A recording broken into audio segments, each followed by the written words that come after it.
मेरी सच्चियां जोता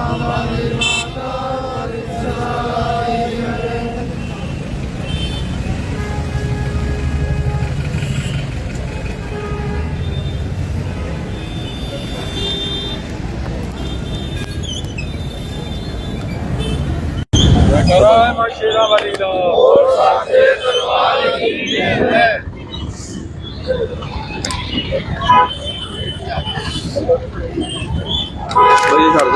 लोगों की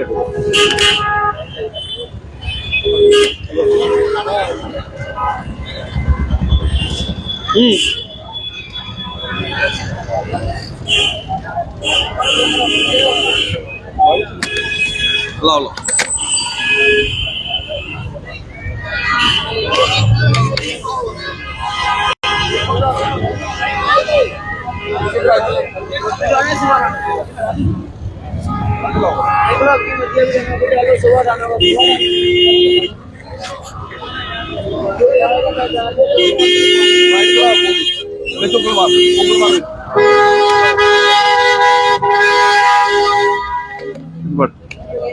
रिकॉर्ड है।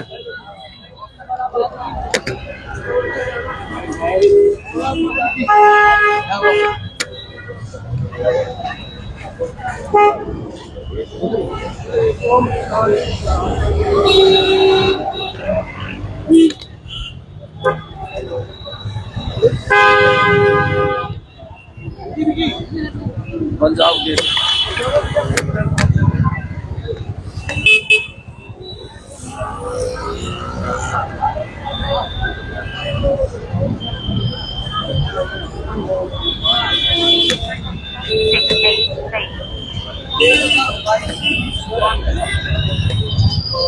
भैया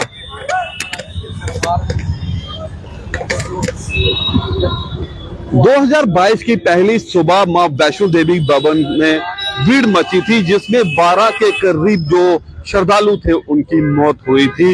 ये 1 जनवरी 2022 की बात है। इसी को याद करते हुए बारीदार संघर्ष समिति ने आज कटरा में कैंडल मार्च निकाला है। मैं कैमरामैन को कहूंगा कि दिखाने का प्रयास करे कि इस कैंडल मार्च के दौरान जो है जो यात्रियों की मौत हुई थी उन्हें याद किया जा रहा है और उन्हें श्रद्धांजलि भी दी जा रही है। मकसद साफ है कि जो हादसा वैष्णो देवी भवन पर 2022 की सुबह हुआ था, ऐसा हादसा ना हो।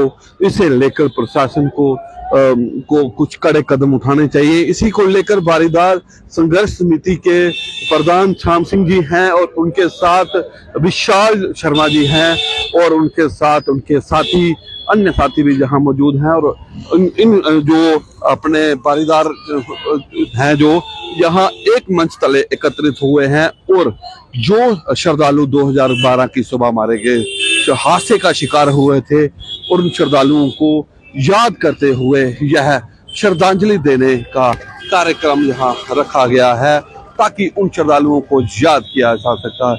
हमारे साथ इस बारे में बात करने के लिए बारीदार संघर्ष समिति के सदस्य मौजूद हैं। इनसे बात करेंगे और जानेंगे कि किस तरह जो हादसा हुआ था उसको याद करते हुए आज जो है एक श्रद्धांजलि जहाँ पे दी जा रही है और श्रद्धांजलि में उन जो लोग हैं जो यात्री मारे गए थे उन्हें याद किया जा रहा है। हमारे साथ इस बारे में बात करने के लिए मौजूद हैं बारीदार संघर्ष समिति के सचिव विशाल शर्मा जी। आइए इनसे जाने, विशाल जी क्या कहेंगे उस जो हादसे के क्षण को याद करते हैं। पहले तो जय माता दी अमित जी। सबसे पहले तो ये हम यही कहेंगे कि वो एक बहुत दुखद घटना थी जिसकी वजह से माता रानी के श्रद्धालुओं को अपनी जान से हाथ धोना पड़ा था। वो एक ऐसा इंसिडेंट था भवन पे जो सिर्फ और सिर्फ श्राइन बोर्ड की मिसमैनेजमेंट से हुआ था। हजारों की संख्या में यात्रियों को वहां खुला छोड़ दिया मरने के लिए बिल्कुल कोई वहाँ प्रबंध नहीं था, कोई सिस्टम नहीं था। बाद में एक इंक्वायरी इनिशिएट की गई, आज तक उस इंक्वायरी का कोई पता नहीं है, किसको उसमें कसूरवार ठहराया गया और किसी को कोई इसमें भी उसकी कोई इंक्वायरी की रिपोर्ट आज तक बाहर नहीं आई है। ये एक बहुत ही शर्मनाक घटना हुई थी।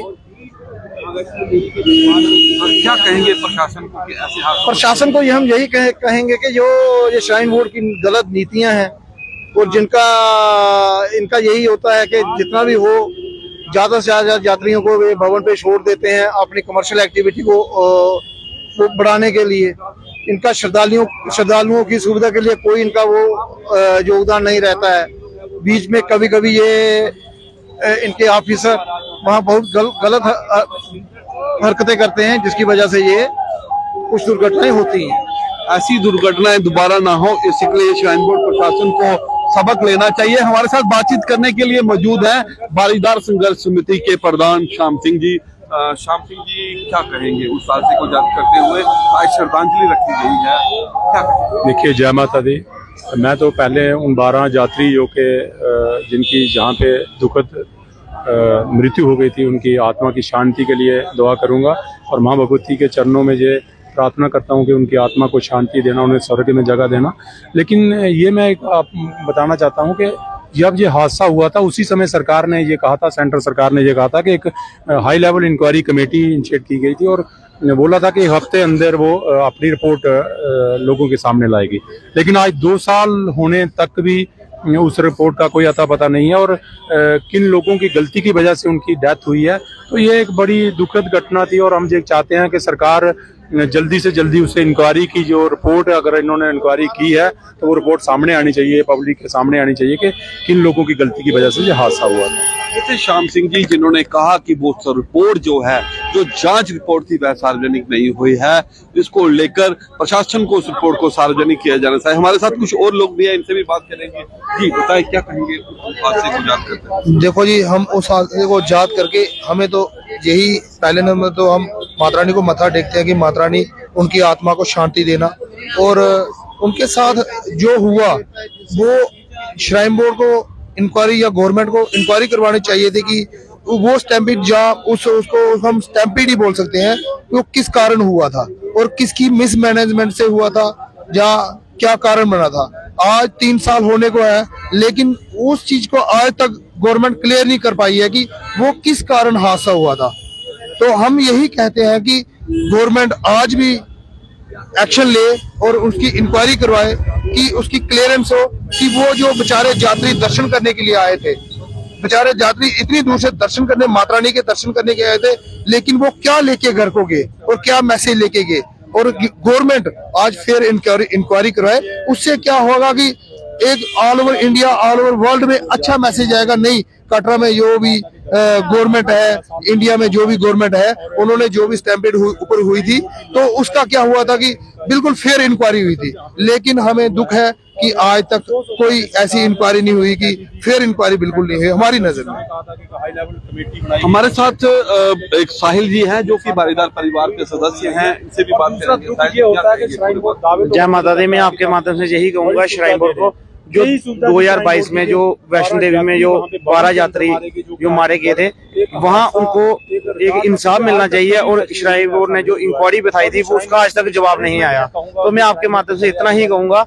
उसका जल्द से जल्द गवर्नर साहब, एलजी साहब जवाब दे और जो सरकार है वो जवाब दे, तो उन लोगों को भी इंसाफ मिले। ये थे साहिल जी, जिन्होंने साफ मांग करते हुआ कि प्रशासन को उस हादसे में सबक लेना चाहिए और जो हादसा हुआ था उसकी जो जांच है उसे सार्वजनिक करना चाहिए और दोषियों के खिलाफ पूरी तरह से कार्रवाई होनी चाहिए। कैमरामैन राजकुमार के साथ अमित शर्मा, पंजाब केसरी टीवी।